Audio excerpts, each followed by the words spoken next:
Imagine this. You're in a room filled with people.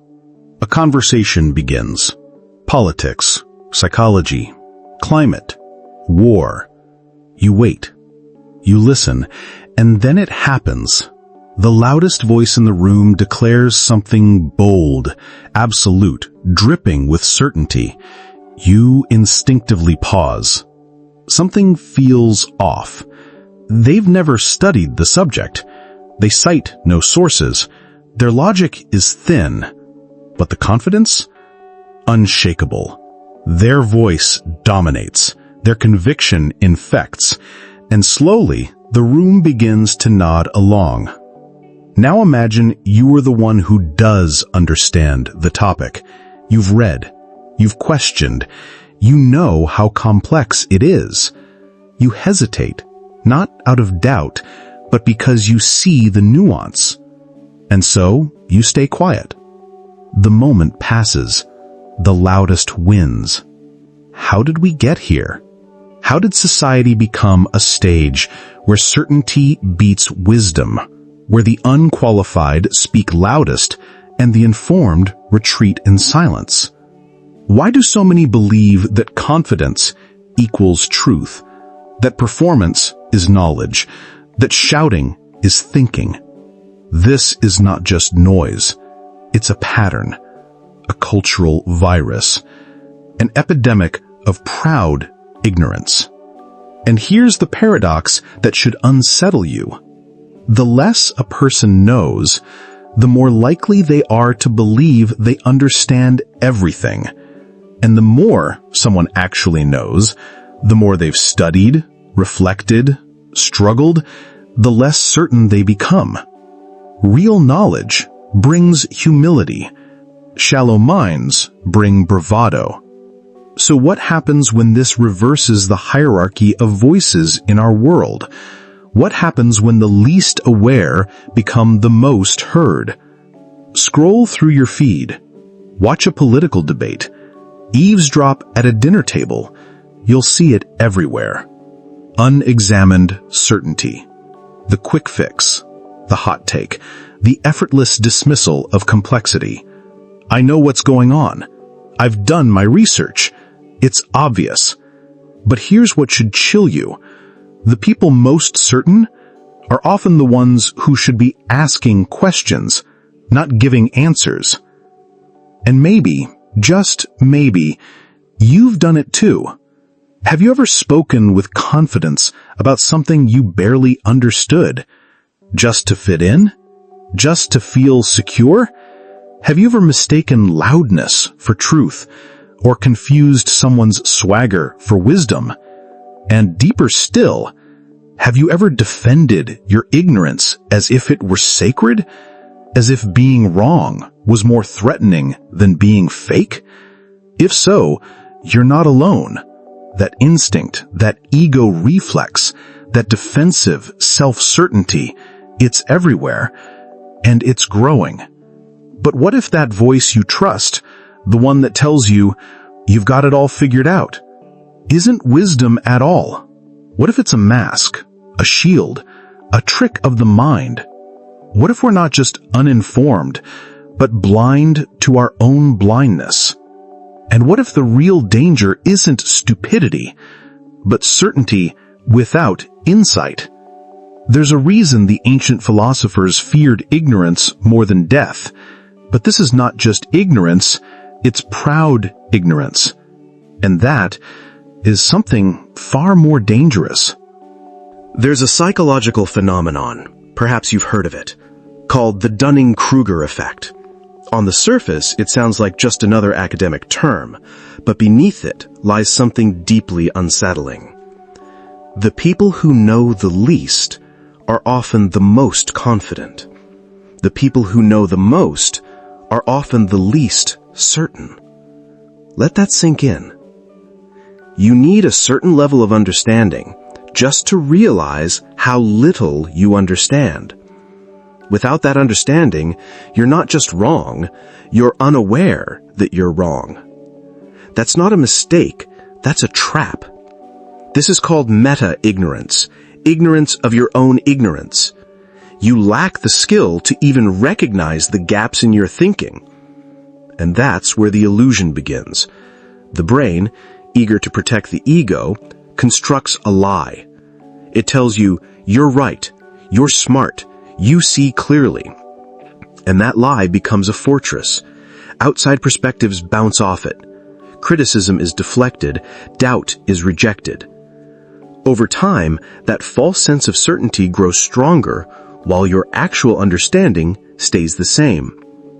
The result: a person who knows almost nothing and believes they know everything. Now, zoom out. We are living in a culture that doesn't just tolerate this dynamic, it rewards it. Social media doesn't reward careful thinkers, it rewards confident performers. Politics doesn't select for the most reflective, it selects for the most certain. Workplaces often promote not the most competent, but the most self-assured. Loudness becomes leadership. Arrogance becomes influence.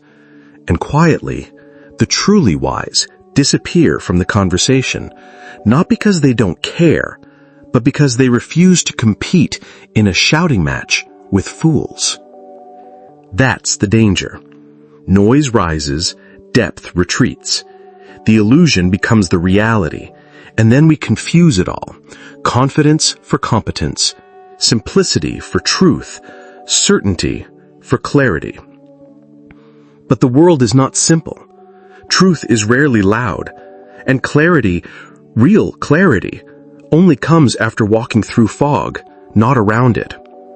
The wise are quiet for a reason. They've seen the complexity. They've been wrong before. They don't speak in absolutes because they understand how much they don't know. But proud ignorance? It never doubts, never hesitates, never reflects.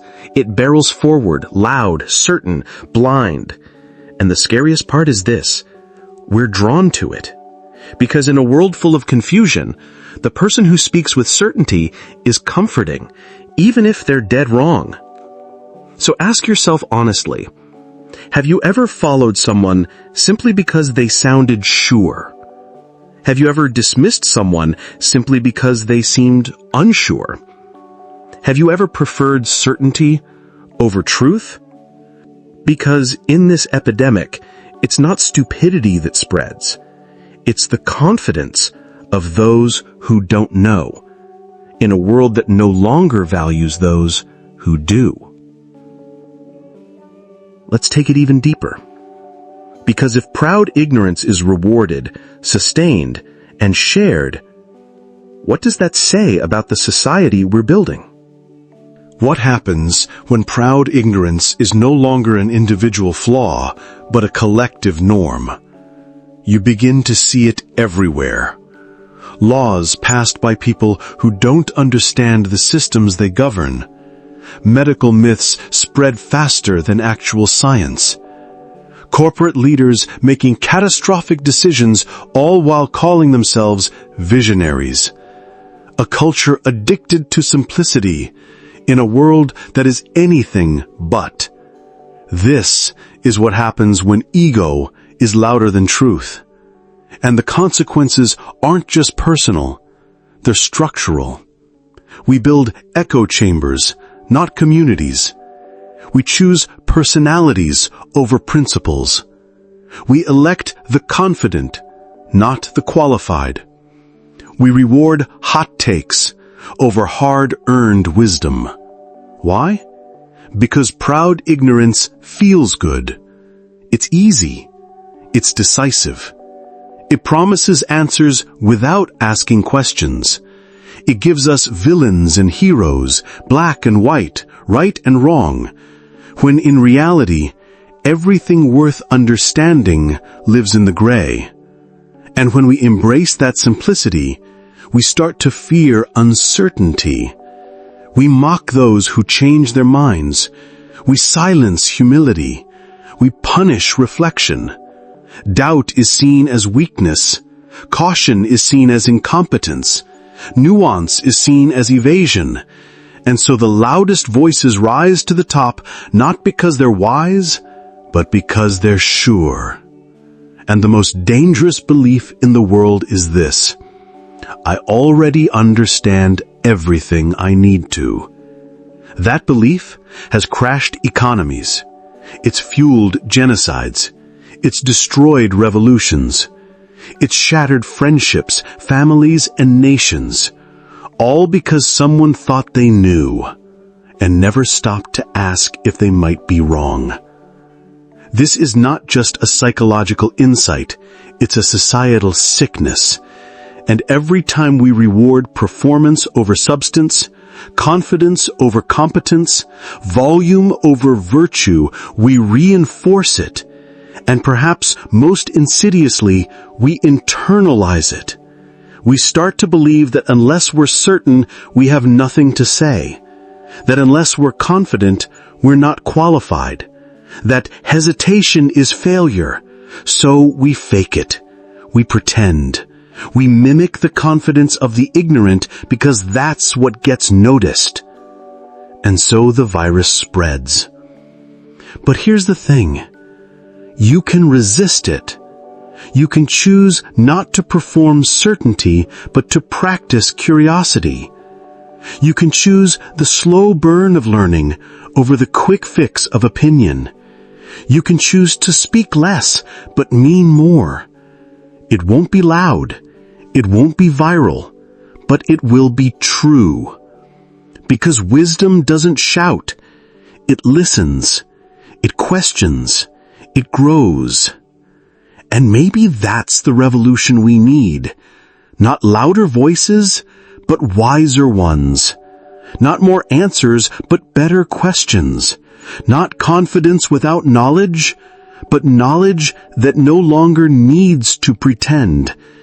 And maybe it starts with you. Not knowing more, but being okay knowing less. If you're willing to unlearn, we can begin the final step. How to fight back against this epidemic, not by proving you're right, but by learning how to truly think. This isn't about intelligence. It's not about who scored what on a test, or who has the biggest vocabulary, or how many books you've read. This is about how you relate to what you don't know. And that's where humility enters. Intellectual humility is not weakness. It's not insecurity. It's not silence in the face of louder voices. It is the courage to say, I might be wrong. It is the strength to admit, I don't know enough yet. It is the wisdom to ask, can you show me what I've missed? But humility is not natural, especially not in a culture that treats certainty like currency. We're taught from a young age to raise our hand even when we're guessing, to argue, to defend, to win. But real growth doesn't happen in victory. It happens in reflection. So how do you resist this epidemic, personally? You start with this question. What do I truly know? Not what you believe, not what you feel. What do you know? And how do you know it? If your answer comes from headlines, group chats, and gut instinct, you're not thinking. You're mimicking. You're reciting. You're running software someone else wrote. The antidote to that is metacognition. Thinking about your own thinking. Becoming a witness to your mind, instead of just a passenger. Ask yourself regularly, where did this belief come from? Have I ever challenged it? What would it take for me to change my mind? Have I genuinely tried to understand the other side? Those questions are not easy. They're not comfortable, but they're real. And if you ask them enough, something miraculous starts to happen. The noise in your head begins to quiet down. The need to be right dissolves. The desire to dominate the conversation fades, and something deeper takes root. Curiosity, clarity, discernment. You stop confusing volume with truth. You stop mistaking doubt for weakness, and you start to notice when someone else is performing knowledge instead of practicing it.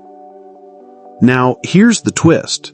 When you begin to live this way, when you choose reflection over reaction, awareness over assertion, you will be misunderstood. You will be called hesitant, timid, maybe even weak. Let them think that, because in time they'll realize you weren't unsure, you were honest. And honesty, intellectual honesty, is the foundation of every true breakthrough.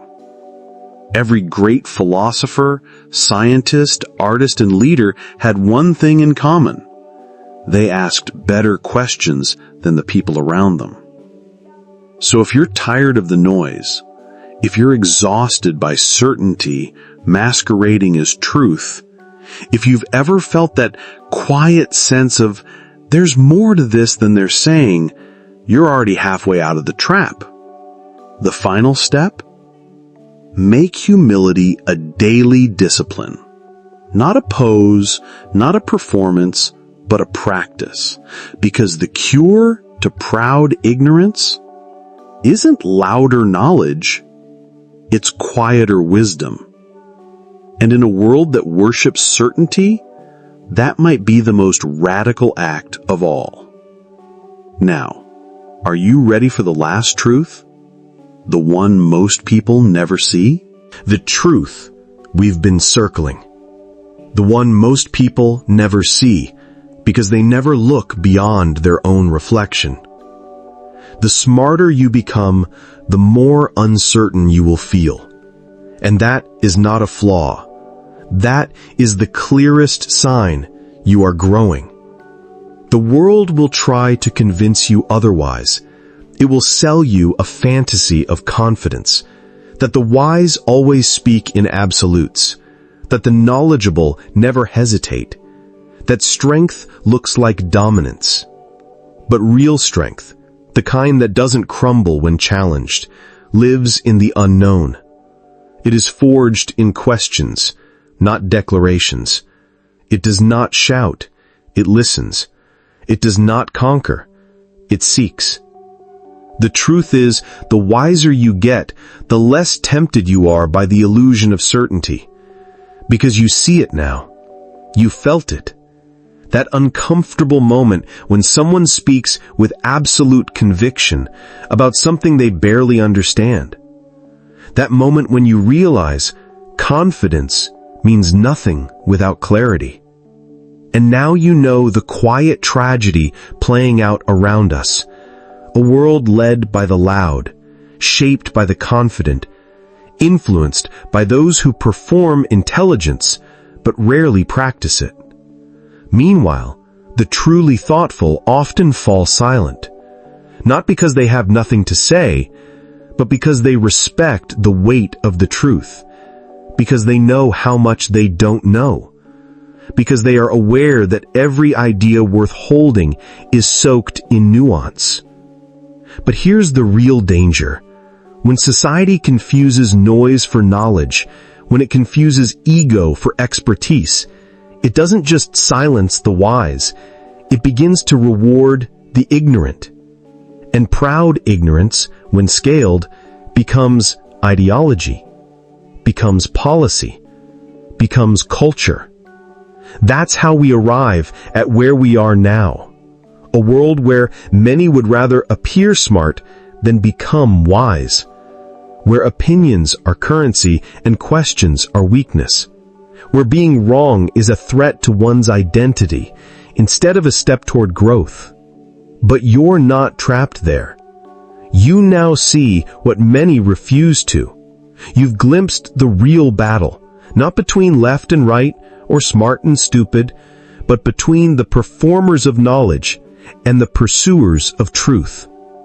And you get to choose, not once, every day. Do you want to win the argument or understand the issue? Do you want to be heard or be honest? Do you want to sound certain or live in a way that earns true clarity?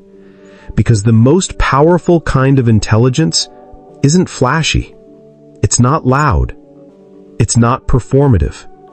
It's quiet. It's curious. It's humble. And it's rare. And that's what makes it sacred. So when you encounter proud ignorance in the wild, online, in a boardroom, around a dinner table, pause. Don't attack. Don't mock. Ask. Invite reflection. Maybe they won't listen, but maybe, one day, they will. And when you feel yourself drifting towards certainty, craving the comfort of easy answers, pause and ask again. Because this is the path, not to appearing intelligent, but to becoming wise. And the truly wise, they never stop learning. They never stop listening. And they never forget. Fools believe they are wise, but the wise know they are still learning.